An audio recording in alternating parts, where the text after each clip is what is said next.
Hey there, everybody. Happy Friday to you. Hope you had a good week rather, and hope you have an even better weekend. I'm on my way home again, as I do every week, and want to talk about some things with you. This week, I had a little conversation about traveling. It got started basically with us talking about the things that we like to do with a few people and colleagues that I have at my job. And we were talking about how I like automobiles, and one of the other gentlemen said how he likes traveling. He didn't like automobiles. He didn't matter to him. He liked traveling. That's fine. A lot of people like traveling, but I wanted to talk about perception and how we perceive things from our vantage point. And how we sometimes don't put ourselves in other people's shoes when we have conversation or make statements. And I found that to be true a lot with this generation of people, especially when we talk about racial issues, in society. Conversation kind of went forward, and I kind of picked it because I just wanted to see how this certain gentleman was thinking, or other people were thinking, because he was talking about traveling, and me being a black man, and other black men that might be watching this know this to be true. There's certain places in this country we can't travel.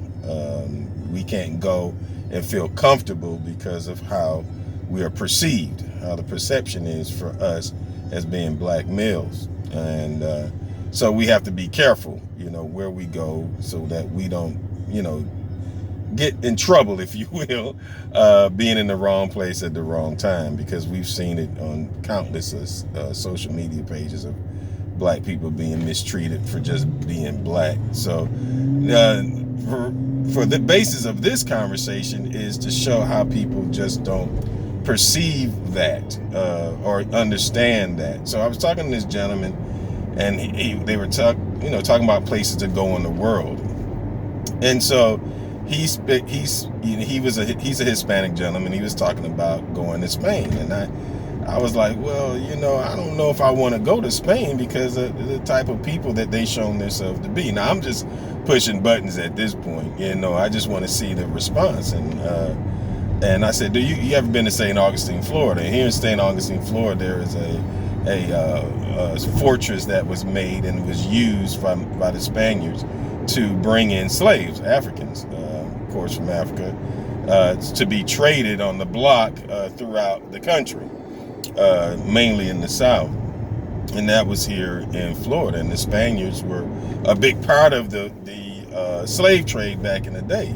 And so I told him, I really don't want to, go to Spain, because they were, I've seen their history. So what do I want to see in Spain? And he makes the statement, and a lot of people make this statement that don't understand. They say, oh, that was a long time ago, and I'm like, here we go. That was a long time ago. And I said, yeah, that part might have been a long time ago, but the effects of what was done are still present today. The issue that we have as African Americans, Black Americans, whatever you want to label us, is that we have no lineage. We have no history to go back on. We have no way of tracing our ancestry back to Africa for what tribe we came from or anything, because they changed our name. And I asked him, I said, well, what's your last name? And he said, my name is such and such. I said, well, can you trace yourself back to where you come from? He said, yeah, I know where I come from. And I was like, see, I said, but we don't. I said, you think my last name was Smith? That's not what my ancestors, their names weren't Smith. That was because of the slave plantation that my ancestors unfortunately were on.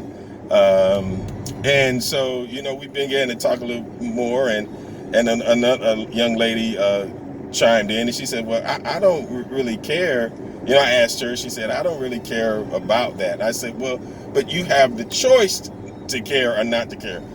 I don't have the choice. I would love to know where I come from. And I believe most African Americans or Black Americans would love to know what country in Africa, what tribe we come from, so we can feel like we are part of something. See, our culture was taken from us. Now, regardless of the fact that our culture, we might have been worshiping different gods, or I'm not even talking about that. I'm talking about knowing where you come from. Knowing your lineage is so important in society. Every other race in America, except for us, Black Americans, know their lineage. And that's something that I don't think people perceive or have a perception of and understand, because there's a lot of that going on. Oh, well, that was a long time ago, this, that, and the other. But they don't understand the ramifications of that, because the best way to make somebody that's a human being into property is to take their name away. And when you take their name away and it gets lost over generation over generation over generation, and they lose that, they will lose their identity, and they will become what you made them, property. And they will settle into that. And you can do that with any race of people if you take their name from them. And that was what they did. That was the genius of what the Spaniards and the Europeans and all the other races that got on board with that did to African Americans, Americans or Africans. No matter who did the selling, no matter if Africa, part of the tribes in Africa were part of it and so helped sell it, doesn't matter. The fact that they bought the product, if you will, and they began to their systematic stripping away of those individuals, our ancestors, of who they were. And therefore you see the ramifications today in society with Black Americans, because we don't know who we are. We've been going all over trying to get a culture, hip hop, dancing, singing, sports, anything we can get our grasp on. Black Americans have been instrumental in pushing culture through the world. High fives, this hip hop, the singing, what we do, dancing.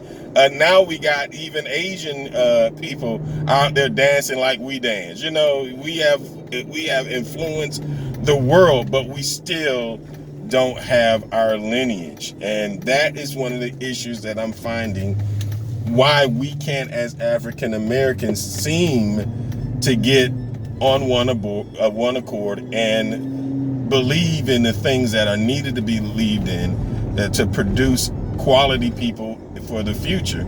And we have a lot of black on black crime. We have a lot of things in our society, a lot of single parenting, a lot of abortions, just you name it. It's going on right now. They talk about systemic racism. We can throw labels at it all day, but at the end of the day, it's because we don't have a lineage. And that's something I just want to bring out in conversation. What has been happening for so many years now is people are downplaying it. Oh, that was so long ago. They say that, oh, that was in the 60s and the 50s. But when you talk to the Jewish people, they say never forget, remember, never forget, so it doesn't happen again. For them, it's, oh yeah, don't do that, don't forget. But with us, it's, oh, that was so long ago, you guys need to forget that. No, we need to remember so that never happens again. We don't want to lose our lineage again. So what do? Well, we have to build a lineage here for our future generations. We need to bring forth black families. We have to keep it going, because if we don't, and what's happening in about 50 years, we won't even have black Americans anymore, because we're not marrying each other, we're not building families, we're not doing all that stuff. And this is what happens when you take someone's name away. So I just wanted you to hear that. I wanted to get the conversation going. I may do something of this comments, or something of this, maybe this topic on one of my channels. But if you want to hear this more on the channel, let me know. Put a comment below, and we'll see what we can do for that. Well, God bless you. I hope you have a great weekend, and I'll see you again next week, guys.